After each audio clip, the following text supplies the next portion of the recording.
금일 밤 하나님께서 주시는 말씀입니다. 사도행전 4장 1절부터 12절의 말씀입니다. 제 성경책으로 신약성경 192면에 있습니다. 사도행전 4장 1절부터 12절의 말씀 우리 한 절씩 교독하여 올리겠습니다. 사도들이 백성에게 말할 때 제사장들과 성전 맡은 자와 사두개인들이 이르러 예수 안에 죽은 자의 부활이 있다고 백성을 가르치고 전함을 싫어하여 그들을 잡음에 날이 이미 저물었으므로 이튿날까지 가두었으나 말씀을 들은 사람 중에 믿는 자가 많으니 남자의 수가 약 5천이나 되었더라. 이튿날 관리들과 장로들과 서기관들이 예루살렘에 모였는데 대제사장 안나스와 가야바와 요한과 알렉산더와 및 대제사장 문중이 다 참여하여 사도들을 가운데 세우고 묻되 너희가 무슨 권세와 누구의 이름으로 이 일을 행하였느냐? 이에 베드로가 성령이 충만하여 이르되 백성의 관리들아 장로들아 만일 병자에게 행한 착한 일에 대하여 이 사람이 어떻게 구원을 받았느냐고 오늘 우리에게 질문한다면 너희와 모든 이스라엘 백성들은 알라. 너희가 십자가에 못 박고 하나님이 죽은 자 가운데서 살리신 나사렛 예수 그리스도의 이름으로 이 사람이 강건하게 되어 너희 앞에 섰느니라. 이 예수는 너희 건축자들의 버린 돌로서 집 모퉁이의 머릿돌이 되었느니라. 다른 이로서는 구원받을 수 없나니 천하 사람 중에 구원을 받을 만한 다른 이름을 우리에게 주신 일이 없음이라 하였더라. 아멘. 기도합니다. 사랑의 하나님 감사합니다. 오늘도 저희들을 믿음의 자리로 예배의 자리로 하나님의 이름을 두신 곳으로 인도하여 예배케 하심에 감사를 드립니다. 우리가 하나님께 내어드릴 수 있는 최고의 정성으로 하나님만을 예배하기를 소망합니다. 오늘 이 시간 저희들의 마음속에 하나님의 말씀이 비춰지게 하시고 저희들의 마음에 예수 그리스도의 십자가가 다시 한번 온전히 세워질 수 있도록 성령께서 일하여 주시옵소서. 예수님의 이름으로 기도드렸습니다. 아멘. 인사 나누겠습니다. 사랑합니다. 축복합니다. 오늘 함께 은혜 나누실 말씀의 제목은 예수 그리스도의 이름으로 따라하겠습니다. 예수 그리스도의 이름으로. 우린 지난 시간 가장 아름다운 성전 미문에 앉아서 평생 구걸해야 했던 한 사람, 소망 없이 살아가던 그 인생이 그리스도의 이름으로 일어나 걷기도 하고 뛰기도 하고 구원함을 얻은 예배자가 되었음을 우리는 지난 시간 은혜를 나누었습니다. 이것을 본 수많은 사람들이 솔로몬 행각으로 모여들었고 그곳에서 베드로는 설교를 하기 시작했습니다. 이 기적과 역사를 일으킨 것은 우리가 아니라 베드로와 요한이 아니라 왜 우리를 주목하느냐 하며 이 병든 자를 일으킨 것은 내가 아니라 하나님 예수 그리스도이심을 밝히고 있는 것입니다. 베드로는 복음과 부활을 전하며 이들에게 회개할 것을 촉구하고 있는 것입니다. 바로 이때 성전 맡은 자, 그러니까 성전의 질서와 치안을 담당하던 수비대장이 와서 베드로와 요한을 잡아갑니다. 성도 여러분, 이 베드로와 요한을 잡아가는 일에 앞장선 사람이 오늘 성경에 나오는데 사두개인들이라 사두개파라고 성경은 우리에게 말하고 있습니다. 초대교회의 근간을 이루었던 지도자, 리더 베드로와 요한이 감옥에 갇혔습니다. 자, 우리 사도행전 1장 1절부터 4절입니다. 다 같이 합독합니다. 시작. 사도들이 백성에게 말할 때 제사장들과 성전 맡은 자와 사두개인들이 이르러 예수 안에 죽은 자의 부활이 있다고 백성을 가르치고 전함을 싫어하여 그들을 잡음에 날이 이미 저물었으므로 이튿날까지 가두었으나 말씀을 들은 사람 중에 믿는 자가 많으니 남자의 수가 약 5천 명이나 되었더라. 굉장하지 않습니까? 베드로가 한번 설교했더니 5천 명이나 남자만 5천 명이나 믿는 자가 되었습니다. 성도 여러분, 사도들이 감옥에 갇혔습니다. 나쁜 짓 한 거 아니죠. 오히려 선한 일을 한 것입니다. 평생 죽어라며 살 수 없는 자들에게 소망을 주고 이 세상의 것으로 고칠 수 없는 자를 치료하였습니다. 그런데 예수 그리스도의 부활을 전한다 하여서, 복음을 전한다 하여서 지금 베드로와 요한은 감옥에 갇혔습니다. 성도 여러분, 우린 신앙생활을 잘하면 복받고 이 땅에서 잘 먹고 잘 산다라고 이러한 복음을 들어왔는데, 오늘 본문에 보니 이 사도 바울은, 베드로와 요한은 복음을 전하다 감옥에 갇혔습니다. 이것을 어떻게 봐야 하는 것입니까?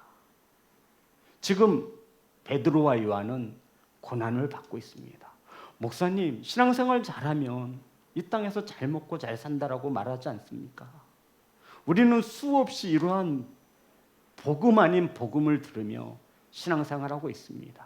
그것이 진리라고 한다면 이 사도들은, 베드로와 요한은 감옥이 아니라 왕궁에 가서 호의호식하며 살아야 하는 것이 아닙니까?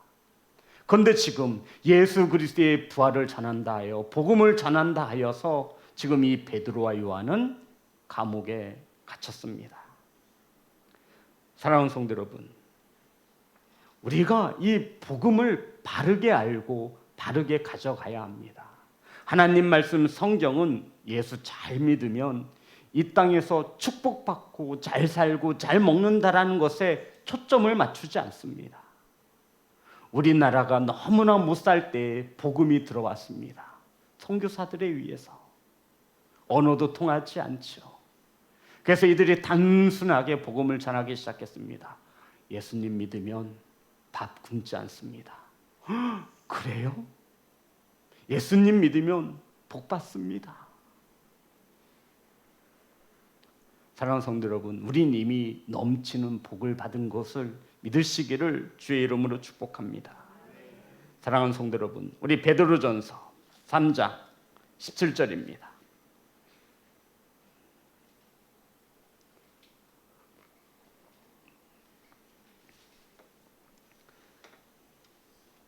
다 같이 합독합니다. 시작. 선을 행함으로 고난받는 것이 하나님의 뜻일진데 악을 행함으로 고난받는 것보다 나으니라. 아멘. 하나님의 뜻이 무엇이죠? 성도 여러분, 하나님의 뜻이 뭐래요? 선을 행함으로 무엇을, 면류관을 받는 건가요? 무엇을 받는데요? 고난이요. 성도 여러분, 악을 행하여 고난받기를 원하십니까? 선을 행하여 고난받기를 원하십니까?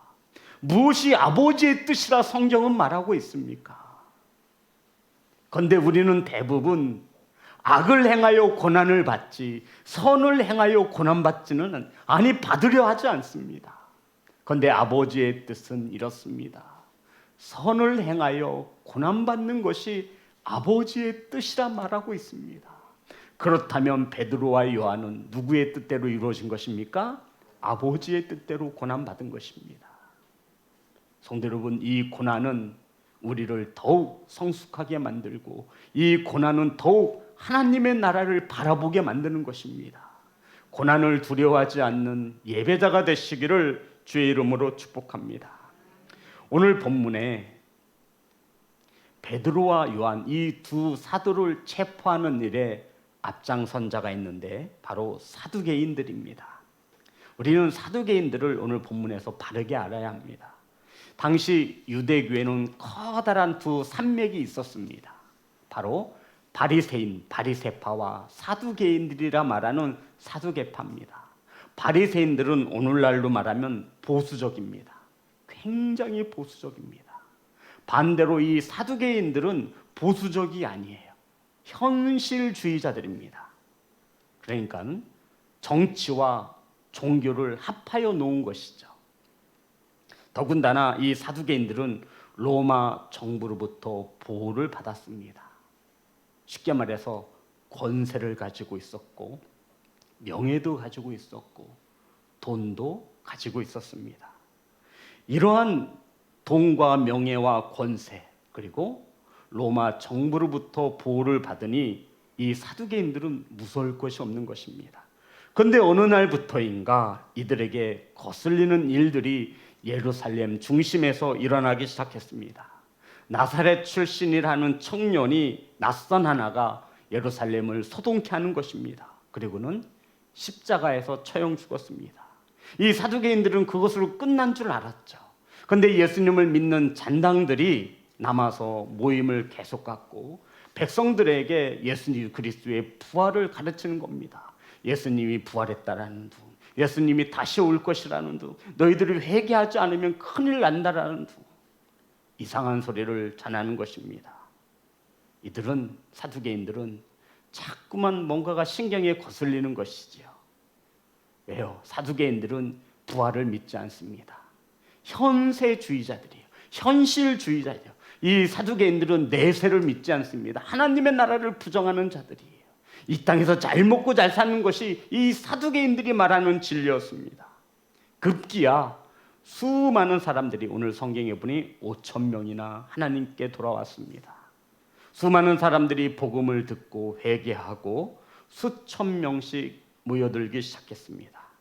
예루살렘 한복판에 수천 명씩 모여드니 당시에 기득권을 가지고 있던 사두개파 사람들이 마음이 편할까요? 불안할까요? 불안하죠.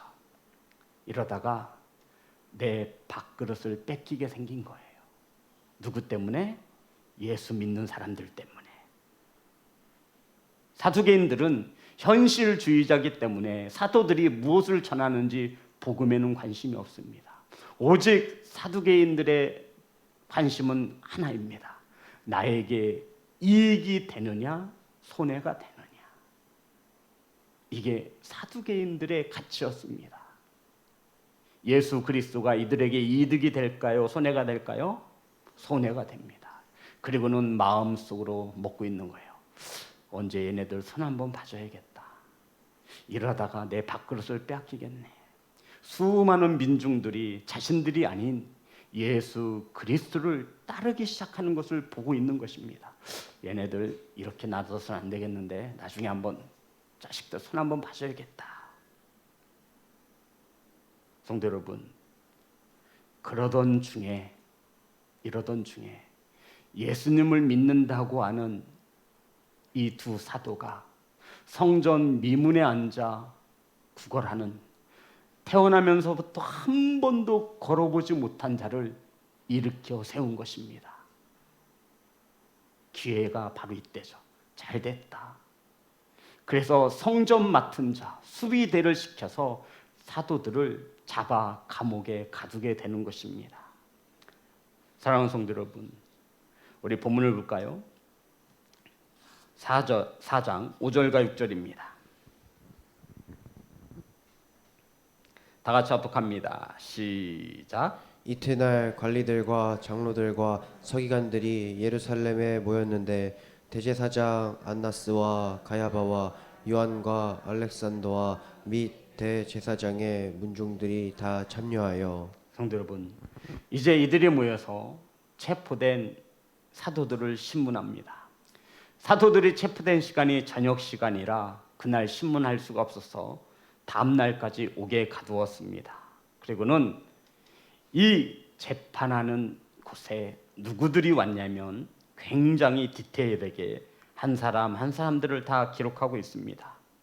이튿날 관리들과 장로들과 서기관들이 예루살렘에 모였습니다. 그리고 대제사장, 성도 여러분, 여기서 안나스와 가야바, 세상의 권력의 끝판왕입니다. 이들보다 여기서 더 힘을 가진 자는 없어요. 그리고 요한과 알렉산더, 그리고 이것을 끝내지 않고 대제사장의 문중들이 다 참여하여, 성도 여러분, 이 사도행전을 이렇게 자세하게 기록하는 까닭이 있습니다. 지금 누구를 신문하기 위해서 모인 것이죠? 베드로와 요한을. 그런데 이 자리에 함께하고 있는 이들이 바로 예수님을 십자가에 못 박아 죽인 장본인들이라는 것입니다. 똑같이 모였어요. 사랑하는 성도 여러분, 지금 이 사도행전의 본문을 통해서 무엇을 말하고 있냐면 베드로와 요한을 죽이기로 작정한 거예요. 이들이 한 자리에 모였어요. 최고의 권세를 가진 자들이 한 자리에 모인 거예요. 여기서 사람을 죽인다 결정나면 죽일 수 있는 거예요. 명분이 중요한 것이죠. 그래서 이렇게 신문합니다. 4장 7절입니다. 다 같이 합독합니다. 시작. 사도들을 가운데 세우고 묻되 너희가 무슨 권세와 누구의 이름으로 이 일을 행하였느냐. 성도 여러분, 이들이 신문하는 두 가지의 내용이 무엇이죠? 한 가지가 아니라 두 가지를 신문합니다.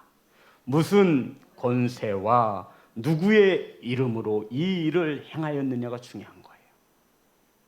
두 가지가 뭐라고? 첫 번째가 뭐라고요? 무슨 권세. 두 번째가 누구의 이름. 이들이 이렇게 신문하는 데에는 아주 흉악한 의도가 있는 것입니다. 베드로와 요한을 이단으로 몰기 위함이에요. 무엇으로요? 이단. 이것을 마태복음에는 이렇게 기록하고 있죠. 26장 65절부터 66절입니다. 마태복음 26장 65절에서 66절. 모인 자들이 예수님을 십자가에 못 박혀 죽일 때 이러한 죄명으로 죽였습니다. 다 같이 합독합니다. 시작. 이에 대제사장이 자기 옷을 찢으며 이르되 그가 신성 모독하는 말을 하였으니 어찌 더 증인을 요구하리요? 보라, 너희가 지금 이 신성 모독하는 말을 들었도다. 너희 생각은 어떠하냐? 대답하여 이르되 그는 사형에 해당하니라 하고. 성도 여러분, 최고의 권력을 가진 자들이, 예수 그리스도를 십자가에 못 박혀 죽게 한 자들이 이 두 사도에게 신문하는 내용이 무엇입니까? 너 도대체 무슨 권세로 누구의 이름으로 행하였느냐? 사랑하는 성도 여러분, 이 신문은 두 사도들로 하여금 다른 이름을 말하도록 유도하는 것이죠. 만약에 하나님이 주신 권세라고 한다면 예수님처럼 어떤 죄에 해당되는 거예요? 신성 모독죄에 해당되는 거예요. 하나님이 이름이 나왔다기만 하면 얘네들이 신성 모독죄로 이제 죽는 거예요. 하나님 외에 다른 이름을 말하게 함으로 이들을 이단으로 몰아 오늘날 같으면 제명시켜버리는 거죠. 신성 모독죄로 걸어 사형을 당하여도 아무런 할 말이 없게 만들고 있는 것입니다. 그래서 이들은 배후에 누가 있느냐 이런 말 하지 않아요. 오로지 궁금한 것은 누구의 권세로, 누구의 이름으로. 하나님 외에 다른 이름이 나오면 바로 이단적, 주술적 행위가 드러나는 것입니다. 사랑하는 성도 여러분, 이 땅에 막강한 권세를 가진 자들이 지금 두 사도를 신문하고 있습니다. 여기서 말 한마디 잘못하면 사형의 집행이 인도되어지는 것입니다. 이들의 신문에 베드로가 이렇게 대답합니다. 4장 8절부터 10절입니다. 자, 우리 말씀을 묵상하면서 다 같이 합독합니다. 시작. 이에 베드로가 성령이 충만하여 이르되 백성의 관리들아 장로들아 만일 병자에게 행한 착한 일에 대하여 이 사람이 어떻게 구원을 받았냐고 오늘 우리에게 질문한다면 너희와 모든 이스라엘 백성들은 알라. 너희가 십자가에 못 박고 하나님이 죽은 자 가운데서 살리신 나사렛 예수 그리스도의 이름으로 이 사람이 건강하게 되어 너희 앞에 섰느니라. 아멘. 성도 여러분, 누가 대답을 했죠? 베드로. 예전에 모닥불 앞에서 여종의 말 한마디에 너는 그의 제자가 아니냐, 그 말 한마디에 베드로가 주님을 향하여 저주하며 3번씩이나 부인했던 베드로입니다. 그런데 베드로가 지금 이 엄청난 고백을 하고 있는 거예요. 성도 여러분, 그냥 아무 뜻 없이 읽으면 이 말씀은 우리에게 능력의 은혜를 가져다 주지 못합니다. 지금 이 베드로 앞에는 이 땅에서의 최고의 권세를 가진 자들이 있는 거예요. 예수님을 십자가에 못 박아 죽인 자들이 있는 거예요. 베드로는 알았습니다. 대제사장을 보고 알았겠지요. 말 한마디 잘못하면 사형인 것을 베드로는 알고 있는 거예요. 그런데 베드로는 예전과 같은 실수를 다시 반복하지 않습니다. 왜 그렇죠? 성령을 받은 후기 때문입니다. 하나님의 말씀 성경은 베드로는 성령이 충만했다라고 기록하고 있습니다. 성도 여러분, 이 사도행전의 목적은 성령을 받은 후 사도들의 행적을 기록한 책이에요. 이 성령을 받기 전과 받은 후의 삶을 완전히 다르게 나타내 보여주고 있는 거예요. 베드로가 성령 받기 전에는 어떻겠어요? 모두 다 주님을 배신하고 떠나갈 때 혼장담했습니다. 저는 주님을 버리지 않겠습니다. 근데 여종 말 한마디에 주님을 향해 저주하며 맹세하여 가로되 나는 저를 도무지 알지 못하나이다. 한 번도 아니고 3번씩이나 부인했던 자예요.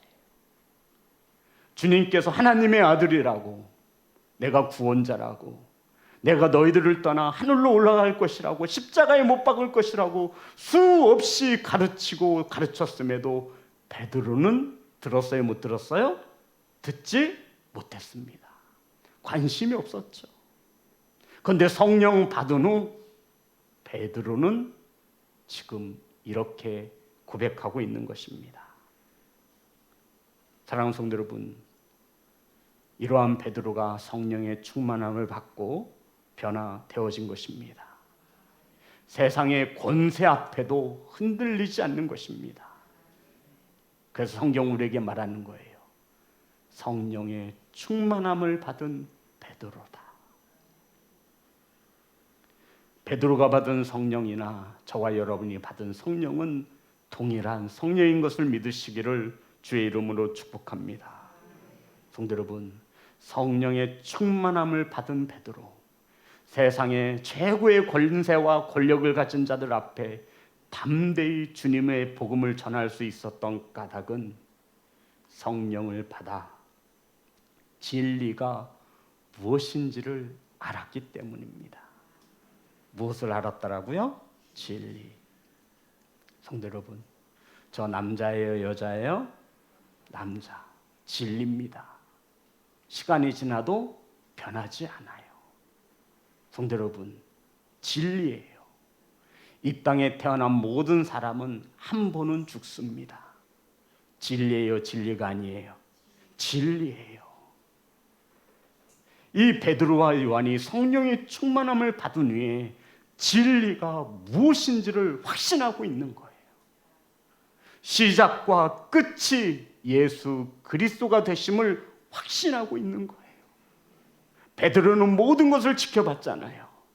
주님과 3년 반 동안 함께 했습니다. 주님의 죽음도 보았습니다. 주님의 부활하심도 보았죠. 주님이 하늘로 올라가시는 그 모습도 보았습니다. 시작이 있으면 끝이 있기 마련입니다.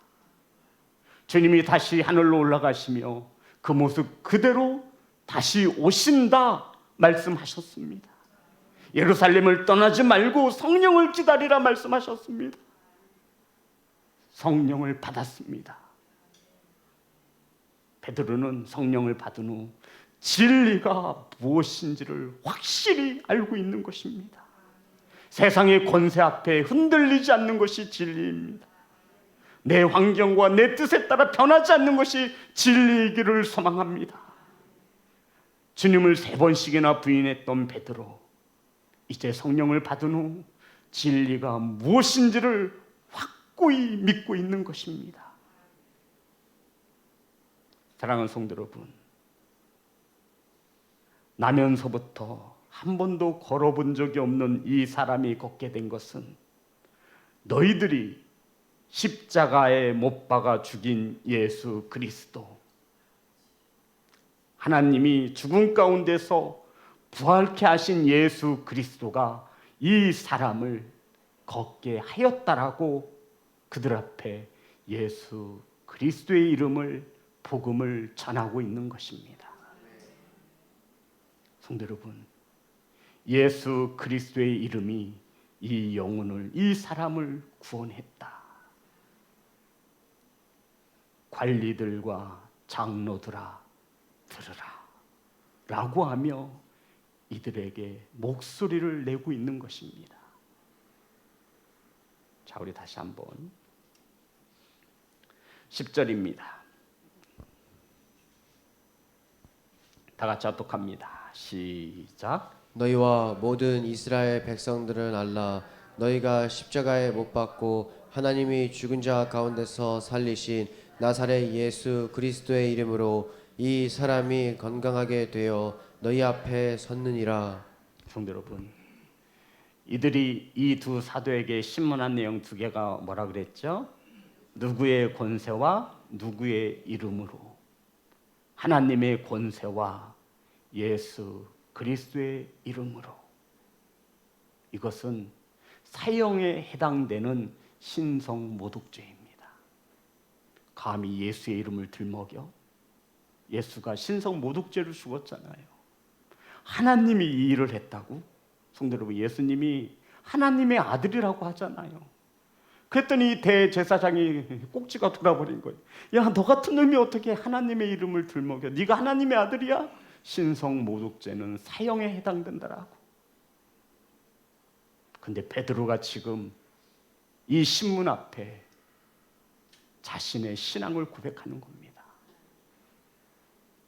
누구의 권세야, 누구의 이름으로 했냐고. 너희들이 십자가에 못 박아 죽인 예수 그리스도를 하나님이 살리셨는데, 바로 하나님이 살리신 예수 그리스도가 이 사람을 구원하였다라고 담대히 전한 것입니다.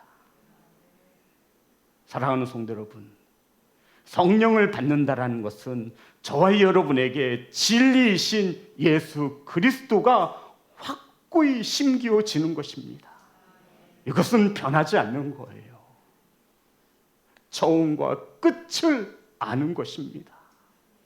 사람은 누구나 한 번은 죽습니다. 죽음으로 끝나는 것이 아닙니다. 예수 그리스도를 믿음으로 우리는 하나님의 나라를 기업으로 받을 자입니다. 아멘. 베드로는 이것을 확신하고 있는 거예요. 그래서 세상의 권세 앞에 누구의 권세가 더 센 거예요? 대제사장의 권세가 더 센가요? 성령을 받기 전까지는 베드로는 그랬어요. 근데 성령을 받은 후, 충만함을 받은 후, 이제 그들의 권세보다 누구의 권세? 하나님의 권세가 두려운 거죠. 누구의 이름을 가져야 합니까? 예수 그리스도의 이름 말입니다. 사랑하는 성도 여러분, 베드로가 이렇게 담대하게 전할 수 있었던 것은 베드로는 진리를 알고 믿었기 때문입니다.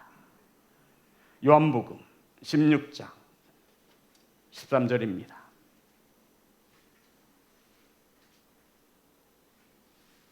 요한복음 16장 13절.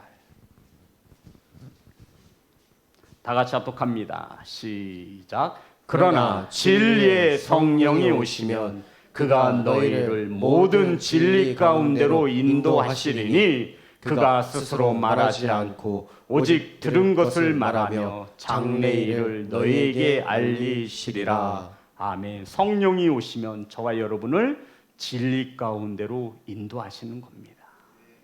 성도 여러분, 저와 여러분은 성령 받은 자입니다. 진리가 무엇인지 우리는 알고 있습니다. 그 진리는 세상의 권세 앞에 무릎 꿇지 않는 진리를 말합니다. 내 눈앞에 놓여진 고난 앞에 무릎 꿇지 않는 진리의 길을 소망합니다. 그 진리가 바로 예수 그리스도. 요한복음 8장 32절 말씀입니다. 요한복음 8장 32절 말씀 다 같이 합독합니다. 시작. 진리를 알지니 진리가 너희를 자유롭게 하리라. 아멘. 백석대학교 정문을 지나서 목양관 신학생들이 공부하는 그 건물로 가면 그 앞에 큰 돌로 만든 비석이 하나 세워져 있는데 바로 이 말씀이 기록되어져 있습니다. 진리가 너희를 자유케 하리라. 아멘. 성도 여러분, 진리. 이 진리는 성령의 충만한 자가 아는 진리입니다. 저와 여러분은 성령을 받은 자로서 이 진리를 반드시 가져가셔야 합니다. 세상의 권세 앞에 빼앗기시면 안 됩니다. 이 진리는 바로 예수 그리스도의 이름입니다. 사랑하는 예배자 여러분, 예수 그리스도의 이름에는 우리가 상상할 수 없는 놀랍고 우리의 생각으로는 도저히 가늠할 수 없는 하나님의 깊은 사랑과 은혜가 있음을 믿으시기를, 능력이 있음을 믿으시기를 주의 이름으로 축복합니다. 말씀 잡고 마치겠습니다. 로마서 8장 32절 말씀입니다.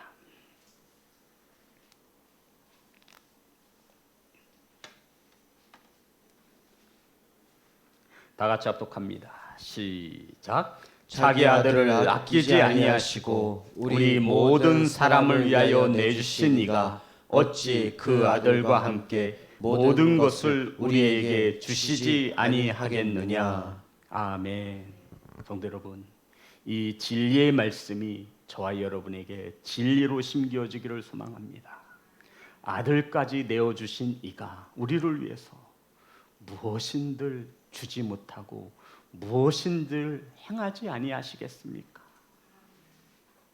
그 하나님의 권세로 살아가는 하나님의 자녀입니다. 이 하나님의 자녀는 예수 그리스도의 이름이 진리가 되는 자녀입니다.